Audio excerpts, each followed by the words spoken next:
dá para dizer que o Brasil tenha feito uma partida tão ruim assim, um jogo horroroso contra o Chile. Claro que o roteiro da partida dá a entender que não foi um jogo fácil, e realmente não foi. O Brasil ele sai perdendo já no primeiro lance, consegue empatar no fim do primeiro tempo e vira só no fim do segundo. Mas não foi um jogo completamente ruim, acho que do Dorival talvez tenha sido o melhor jogo, ou pelo menos o jogo que teve as ideias mais claras e o time funcionou um pouco mais como equipe. Ainda está muito longe disso? Tá, mas acho que tem uma certa melhora.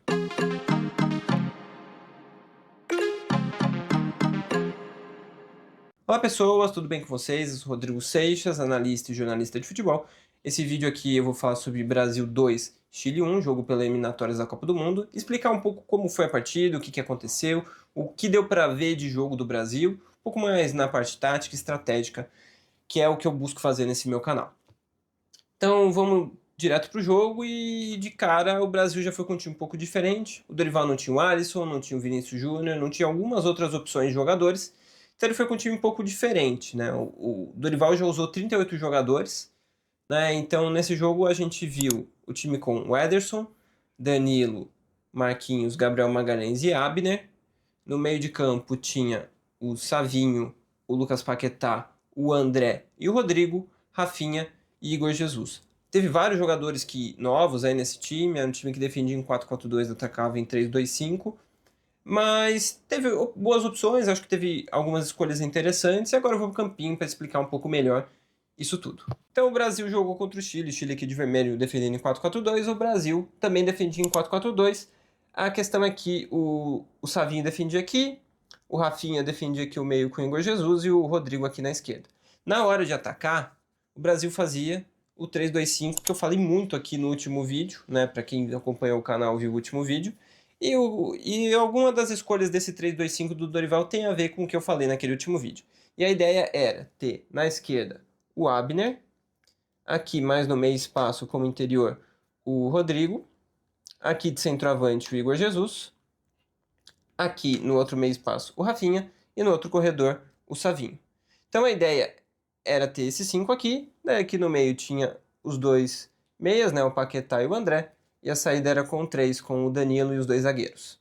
Então a ideia era criar superioridades de jogadores na última linha, né, atacar muito a última linha e criar superioridades aqui, principalmente para atacar aqui. Então a ideia do Igor Jesus era juntar os dois zagueiros e fixar eles aqui, o ponta de arrastar o lateral com ele, outro ponto também, e liberar todo esse setor aqui para os interiores, ou pode ser o contrário também, eles às vezes trocavam de posição, às vezes o Rodrigo vinha para cá e vinha o Abner por dentro, mas a ideia ali era sempre abrir esse espaço aqui. Claro que a defesa podia balançar para cá, né? E daí a ideia do Brasil era inverter, rodar jogadas. O Dorival até fala no momento ali do jogo, dá para ouvir, roda, roda. A ideia dele era fazer a bola vir de um lado para o outro, de um lado para o outro, e ter menos jogadores para ele poder atacar. E até que funcionou em alguns momentos. O que o Chile fazia e atrapalhava um pouco o ataque do Brasil? Era puxar o ponta para dobrar a marcação. Puxar o ponta para dobrar a marcação. Então, em vez de você ter 4 na última linha, você tinha 6. E como às vezes os meias ficavam longe dos zagueiros, ou eles ficavam até na frente, aqui, e com essa linha mais assim, né, você tinha os 3 zagueiros e os 2 meias aqui juntos, você tinha 2 blocos do Brasil, né? E nem sempre esses blocos conversavam. Então, até para quem assistiu o jogo, pode passar uma sensação de o Brasil tendo feito um jogo muito ruim, e em alguns momentos foi mesmo, principalmente os primeiros 20, que o Brasil errou muito a bola e o Chile faz 1-0. É que o Brasil ele não conseguia fazer o jogo fluir, e às vezes a bola rodava muito antes fora do bloco e fora do meio aqui. Então fazia o jogo ficar um pouco monótono e o Brasil era pouco agressivo. E isso eu acho que foi melhorando durante o jogo, o Brasil conseguiu conectar um pouco melhor as jogadas. E no segundo tempo, não que o Gabriel Magalhães até foi importante aqui, ele dava bastante passe para cá. Eu acho que ele foi um dos melhores jogadores do Brasil. Ele ganhou muitas jogadas aéreas, jogadas pelo chão, matou muitos contra-ataques. O Brasil foi muito bom no pós-perda, nas bolas aéreas e em matar contra-ataques. Principalmente porque esses 5 aqui ajudaram muito nisso. Acho que nesse sentido o Brasil foi bem.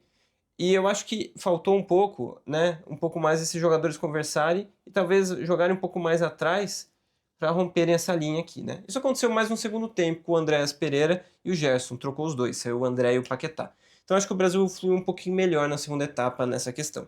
Agora eu vou falar um pouco mais específico do lance dos gols. O primeiro gol, o gol que o Brasil sofre no primeiro ataque do Chile no jogo, é um Brasil que está defendendo em 4-4-2, mas naquele momento sobe um jogador a mais para dobrar ali na ponta direita do Chile e o Brasil não compensa aquele lado. O Rodrigo não fecha ali, o que eu falei com o Chile, que o Chile fez em alguns momentos, o Brasil não fez ali, e o Abner pode ter errado e dar muito espaço para quem cruzou?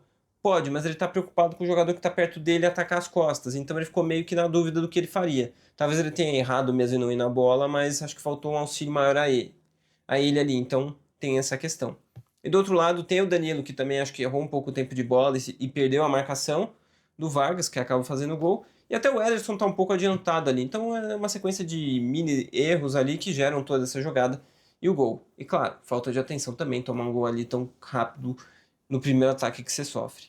Depois o Brasil cresce um pouco no jogo, e aí tem um duelo que teve nesse jogo de desempenho, né, que é o Savinho e o Luiz Henrique. E eu acho que o Savinho foi bem, ele não foi melhor porque ele não teve condições para isso. Eu explico, o Luiz Henrique entrou e fez o gol e tem gente falando que ele jogou melhor que o Savinho, mas eu não sei se dá para dizer isso, porque eles jogaram em contextos diferentes. O Savinho ele entra para jogar a partida desde o início, e ali estava tendo muita essa dobra do ponta, como eu expliquei já no campinho e como dá para ver nesses lances. Então muitas vezes o Savinho recebia ali, mas tinha não só o zagueiro próximo do lateral, como o ponta também. Então ele recebia um pouco sozinho e a jogada não fluía. Isso aconteceu várias vezes. No lance do gol, tem duas situações que ajudam ele. A primeira é o Danilo mais perto ali da jogada, então ele cria uma dúvida maior no ponto ali para marcar ele. E depois o lateral vai disputar a jogada ali com o Savinho e cai, né? Ele vai super mal ali, ele lê muito mal a jogada e dá todo o campo ali pro Savinho correr. A defesa vai se reorganizando, o Igor Jesus aproveita ali e antecipa no cruzamento e faz o gol. Então a jogada ajudou o Savinho também. Então acho que talvez o Danilo subiu um pouco mais ali em alguns momentos, já que o Chile não estava atacando tanto, talvez tivesse ajudado um pouco mais o Savinho. Mas no segundo tempo, ali entra o Luiz Henrique, ele entra na ponta direita ali na mesma posição, só que ali naquela parte o ponta estava voltando um pouco menos. Tanto que no lance do gol o ponta não volta, o volante mais perto ali da jogada também não fecha, então ele dribla o ponta e tem muito espaço e tempo para fazer a finalização. Então ele escolhe certinho o que ele vai fazer e faz. O Savinho não teve tantos tempos assim ou tanto espaço assim. Então, um pouco da jogada do gol do Luiz Henrique tem um pouco de mais espaço para ele poder fazer a jogada. Claro que o mérito do gol é todo do Luiz Henrique, ele faz a jogada, ele faz o drible, o chute bem colocado, mas ajuda também o contexto, né? Então acho que vale a gente levar em conta o contexto para avaliar esses dois jogadores na partida. Então eu acho que o Brasil fez uma partida mais consciente, dava para ver muito que o Brasil queria atacar espaço, atacar a última linha. O Brasil ainda está dependendo de algumas jogadas individuais, ainda falta evoluir muito como coletivo. O Brasil ainda está separando muito o time em dois blocos de 5 e mais 5. Isso faz com que o jogo às vezes não flua tanto. Então também é um problema. E outra questão também, que eu acho que pelo menos é uma coisa que evoluiu, o Dorival escolheu alguns jogadores que estão com a confiança alta nesse momento. Principalmente os do Botafogo, né? E no caso o Igor Jesus.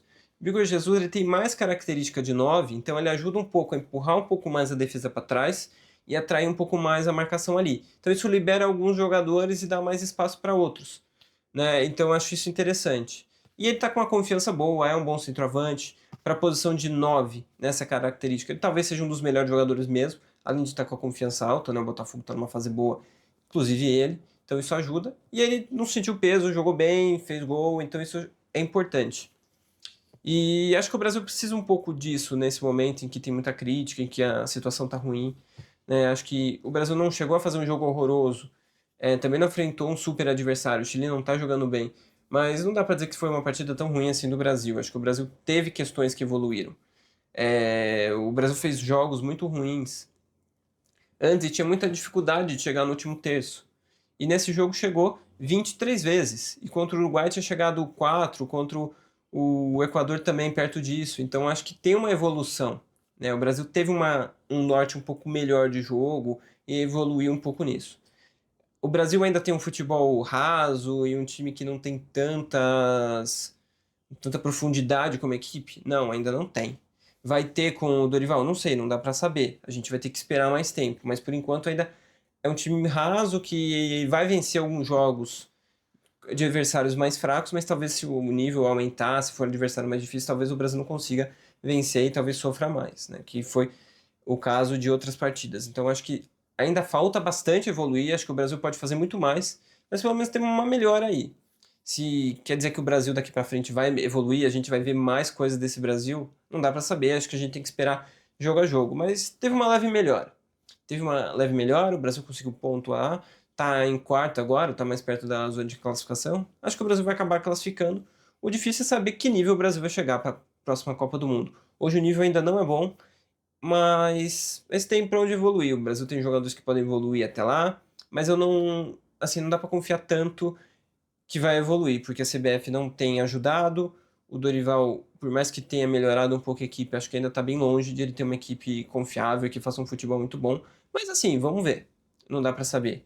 Até a Copa do Mundo tem quase 2 anos. Então a gente não sabe o quanto vai evoluir, o quanto esses jogadores vão evoluir. E não dá nem para saber se o Dorival vai ser o técnico na próxima Copa.